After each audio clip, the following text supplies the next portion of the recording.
నిజంగానే లంక బిందెలకు దాచిన ఖజానాన్ని నాగుపాములు కాపలా ఉంటాయా? ఇది కథా లేక కల్పితమా? ఈరోజు మనం వినబోతుంది మీకు గుబ్బులకు పుట్టించే రహస్యాలు. మన పెద్దలు చెప్తూ ఉంటారు, పాతకాలంలో రాజులు జమీందారులు తమ సంపదను బంగారం, వెండి, రత్నాల రూపంలో భూమిలో బిందెల్లో దాచేవారని. ఈ బిందెల్ని చాలామంది లంక బిందెలను కూడా పిలుస్తారు.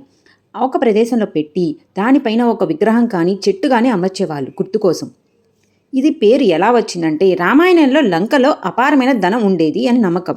అందుకే భూమిలో దాచిన ఖజానాను కూడా లంక బిందెలని పిలవడం మొదలైంది. అసలు పాములు నిజంగా కాపలా ఉంటాయా? ఇప్పుడు అసలు ప్రశ్న ఏంటంటే, నాగుపాములు నిజంగా ఖజానాకి కాపలా ఉంటాయా, లేక ఇవి ఎలా వచ్చాయి? నిజం చెప్పాలంటే సైంటిఫిక్ రీజన్గా పాములకి డబ్బు, బంగారం గురించి ఏమాత్రం అర్థం చేసుకోలేవు, తెలియదు. అవి కేవలం చల్లగా సేఫ్గా ఉండే చోట్లే ఉంటాయి. భూమిలో గుహలు, పాత బావులు, ఖాళీ స్థలాలు పాములకు సరైన స్థలం, ఎవరూ రారు కాబట్టి. అంటే బిందెలు ఉన్న చోట పాములు ఉండొచ్చు, కానీ అవి కాపలా కోసమే ఉంటున్నాయని మనం ఖచ్చితంగా చెప్పలేము.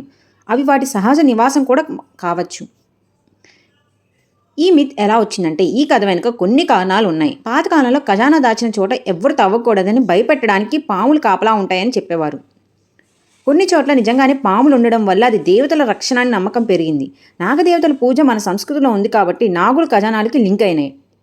వాస్తవానికి చెప్పాలంటే ఇప్పుడు చాలా ప్రదేశాల్లో నాగ దిగ్బంధనలు చాలా ఎక్కువ ఉన్నాయి. అనంత పద్మనాభ స్వామి గుడిలో కూడా ఆఖరి తలుపు తీయకుండా ఉండడానికి కారణం నాగ దిగ్బంధన ఉందని.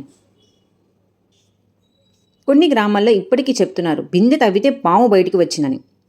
ఆ రోజులో రాజులు పాముల్ని ఉంచేవాళ్ళేమో, కాకపోతే అక్కడ దిగ్బంధం లాంటిది ఏమీ ఉండదు. రాత్రి వెలుగులు కనిపించాయి, సర్ప దగ్గరికి వెళ్తే ప్రమాదం జరుగుతుందని గ్రామస్తులు పుకార్లు పుట్టించడం వల్ల ఇవి ఇంకా ఎక్కువైనాయి. ఇవి చాలా వరకు యాక్సిడెంటల్గా జరిగిన సంఘటనలు, భయంతో కలిపిన కథలు లేదా అతిశక్తులు మాత్రమే. ఇందులో నిజం ఎంత మాత్రమూ లేదు. పాములు సహజంగా ఉంటాయి. అవి ఖాళీ ప్రదేశాల్లోనే ఎక్కువగా ఉంటాయి. వాటికి రక్షణ కలిగించే చోట ఎక్కువగా ఉంటుంది. ఖజానా ఉంటే కూడా అది రక్షించవు. నమ్మకం ఏంటంటే, పాములు దేవతలుగా కాపలా ఉంటాయి. ఎవరి దగ్గరికి వెళ్తే శాపం పడుతుందని ఎక్కువగా నమ్మేవాళ్ళు ప్రజలు.